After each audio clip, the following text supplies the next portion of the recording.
Adar bakarrak zentzu asko hartzeitu, eta adar bakarra izan da izaki hibrido fantastiko bat, izan da rapakin, izan da salbatzaile, izan da zaldunegarti, izan da plastikozko objektu bat edo Disneyeko objektu bat, eta hartu ditun simbologia guzti horiekin jolasten deu, eta galdetzen dugu jendeai, no? Osea, zuk sinistezu honetan. Sinetsi edo ez, izan zitekeen hori irudikatzeko balio izan dio Maite Aizpuruari. Nire irudimena martxan jarri zan, eta sortu zan nolako figura bat edo nolabait adar bakar bat, zala marikuir berri bat. Hau, serio doa!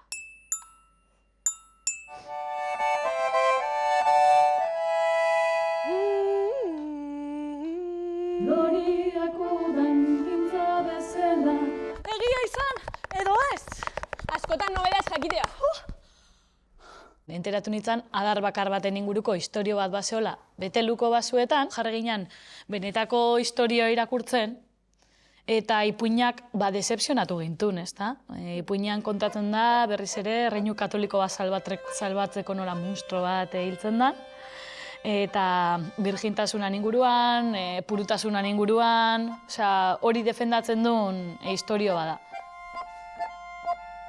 Honela, irakurritakoari buelta eman nahiak eta utzitako dezepzioarekin zerbait egiteko premia konpartituak ekarri du Adar bakarra obra.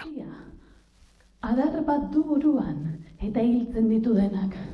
Kontuz, piztia, dama garbi batekin aurkitzean, bakarrik errenditzen da.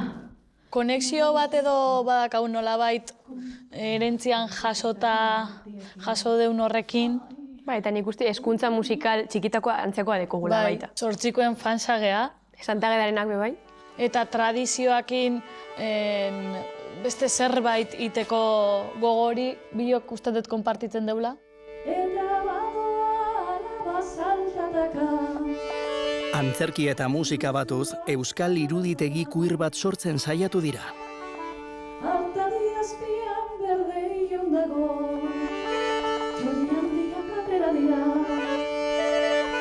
Euskalduntasunai lotuta, euskaldunak beti sentitu izan geha oso adar bakarrak. No? Osea, oso esklusiboak. Fantastikoak, esklusiboak, ez da olako ikan, zaila da olako ikan aurkitzia. Orduan, zeharka, baina antzeslan honetan, idea horrek kritika handi bat da. Zezu deskurritzezunean euskaldunak ez gehala adar bakarrak. Ostia, eske nik hori oso onditan deskubritu dut. Eske egia da. Bueno, saltzen dozkoelako hori bebai txikitan edo. Bai, ume-umetatik, herri zaharrenan kontu hau eta... Esan nion, haizu, gero jugo gen plan romantiko adar bakarrak ikustea. Nazten dira hausnarketa oso rotzak edo oso gordinak momentu batean, eta beste batzutan dago bidaia Adar bakarrak ez dira asistitzen zehan dezua. Bidaia gora beratsu horretan, Garaziren musikak ere paper garrantzitsua izan du. Kontua da, ez dakitela momentu hartatik adar bakarrak existitzen dian ala ez. Claro, eta gelitu jatzu hori ja buruan, ez? Exagerau.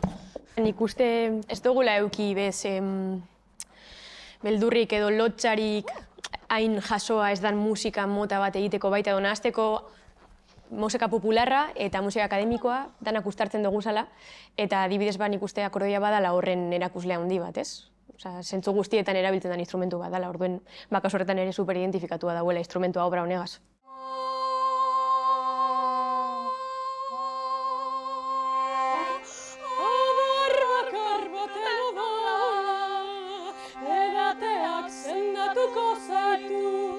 Beteluko hartadian badago bat! Baina,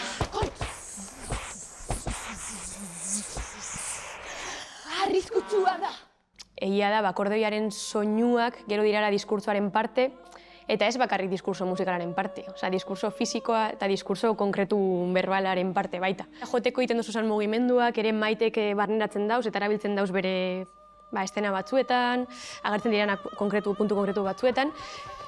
Eta bai, holako zuzer, eta ez dut ez jatela pasau hola nahi nargi inoiz, antzerkian edo dantzan. Estenan entzuten denari ematen zaion garrantzia bera eman nahi izan diote gorputzarekin egiten den diskurtsoari. Ustet lan provokatzaile bat dala, baina lan amable bat dala. Zer ni momentu batzutan lan honet barruan fantasiatu izan dut, irudi batzuk, batez ere gorputzai dauzkionak, beste leku batea eramatea edo beste mutur batea eramatea, eta ez dia izan, obra sortzelako kontestu batean, pertsona batzukin, eta garrantzitsua dalako ere danok edo zeotia edo hori entzutia.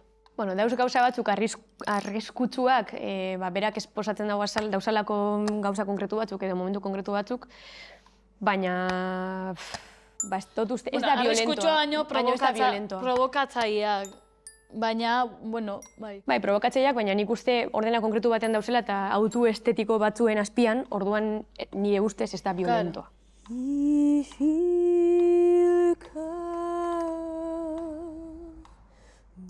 Munstro gisa irudikatu den hori, maitatzearen ariketa purua da, adar bakarra obra.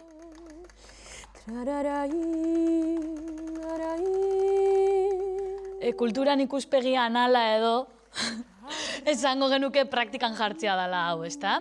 Atzeko atetik sartzen den guzti horrei kabida ematia, ezta?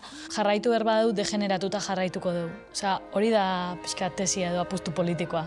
Zer behar dugu herri bat izateko? Esklabutzarik gabeko iragan bat, zapaltzaile izatetik askatu, elkonkiseko edizio berri bat.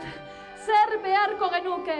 Hasiera berri bat, ipuin fundazional fascista berri bat. Zer behar dugu? Jainko berri bat. Munstro berri bat errua botatzeko.